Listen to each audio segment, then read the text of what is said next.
Қайырлы күн достар, сіздерді өз каналымда көргеніме өте қуаныштымын. Бүгінгі рецептте сіздермен бірге осындай балалық шағымызда жейтін өте дәмді жұмсақ қуыршақтардың ең сәтті әрі бюджетті рецептін ұсынбақшымын. Міндетті түрде видеоның соңында описание бөлімінде жазылған заттарды дайындап, сіздер де менімен бірге жасаңыздар. Үлкендеу ыдысқа айранымызды құйып аламыз. Айранның үстіне 1 шай қасық ас содасын қосып, жақсылап көпіргенше араластырып аламыз.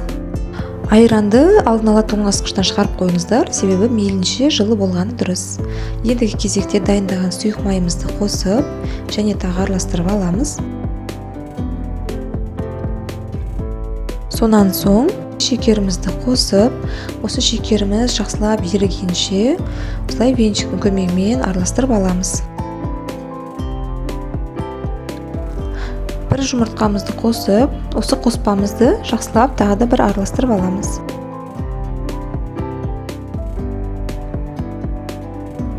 Әдемі дәм беру үшін осындай ванилин қостым, немесе ванильный сахар қоссаңыздар да болады. Және де 1 шай қасық толтырып разрыхлитель литр саламыз.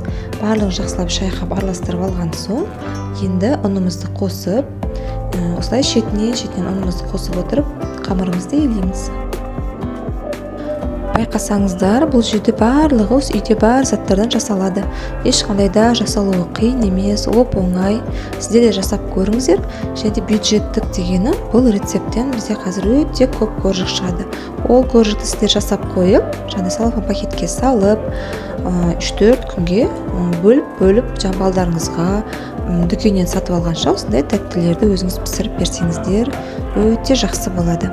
Міне қамырымыз соңында осындай жұмсақ болып, әдемі болып шығады, қолға жабыспайды.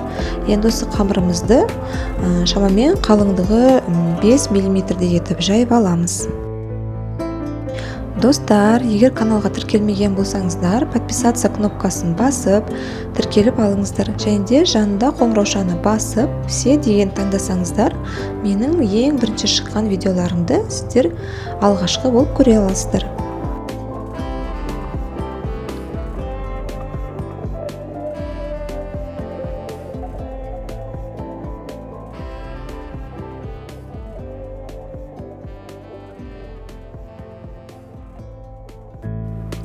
Міне қамырды осындай қалыңдықта жайып алдық. Ендігі кезекте осындай форманың көмегімен ойып аламыз. Менде осы жерде коржиктің осындай формасы бар, немесе кәдімгі кекстің осындай формасымен де ойып жасай берсеңіздер болады.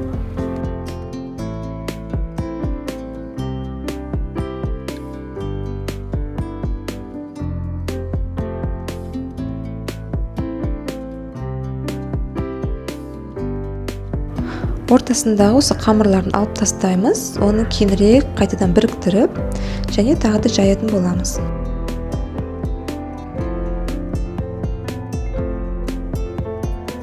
Дайын болған коржиктарымызды формаға осылай пергамент қағазын төсеп, үстіне қойып шығамыз. Бетіне әдемілік үшін осылай жұмыртқаның сарысына кішкене айран қосып жағып шықтым. Және вилканың көмегімен осылай узор жасап шықсаңыздар болады. Менде ол видеоға түспей қалыпты. Қызып тұрған пеште 180 градуста шамамен 20-30 минутта пісіріп аламыз. Міне біздің қуыршақтарымыз пісті. Өздеріңіз көріп тұрғандай өте әдемі, қызғылт болып әдемі болып пісті. Жұмсақ. Қазір сіздерге суыған соң ортасын бөліп көрсетемін. Бұл менде осындай формадан 4-еу болып шықты. Сонда есептеп қарайтын болсақ, менде 40-50 дана шықты. Міндетті түрде достар осы рецептпен жасап көріңіздер. Кішкентай балаларыңыз болса, бұл рецептпен жасалған қуыршақтарды міндетті түрде олар ұнататынына мен сенімдімін.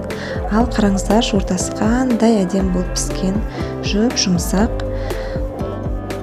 Достар, рецепт сіздерге ұнаған болса, каналға тіркеліп, лайк басуды ұмытпаңыздар.